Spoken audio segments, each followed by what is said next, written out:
अस्सलाम वालेकुम। मैं इस वक्त खड़ा हूँ, ये मेन बेदिया बाईपास है।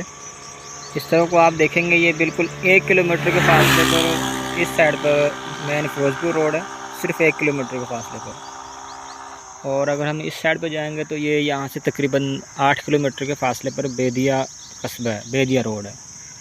और इस पॉइंट पर आपको ये एक बहुत ही खूबसूरत जगह है, 2 एकड़ जो आप देख रहे हैं बिल्कुल सामने।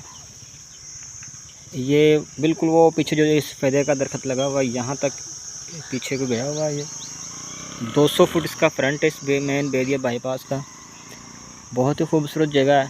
साथ साथ में इसमें के डेयरी फार्म हाउसेस ये देखें आप बने हुए हैं। 2 एकड़ जगह मेन बेदिया बाईपास के ऊपर, 200 foot front, main Firozpur road से 1 किलोमीटर के डिस्टेंस पर। बहुत ही खूबसूरत लोकेशन है, पुरसकून एरिया है। डेयरी फार्म बनाने के लिए, फार्म हाउस बनाने के लिए, वेयर हाउस बनाने के लिए यहाँ पर गाड़ियाँ आ सकती हैं, कंटेनर वगैरह भी आ सकते हैं। अच्छी जगह, अच्छी लोकेशन है, ज़बरदस्त एक्सेस है इसकी और बहुत ही खूबसूरत जगह है। मेन बेदिया बाईपास के ऊपर कंप्यूटराइज मौज़ा है। डिमांड जो इसकी कर रहे हैं वो भी बहुत रीज़नेबल डिमांड कर रहे हैं। 30 लाख रुपए पर कनाल इसकी डिमांड है। 30 लाख पर कनाल इसकी डिमांड है। मीटिंग में इसमें थोड़ी बहुत यानी कि नेगोशिएट कमी हो सकती है।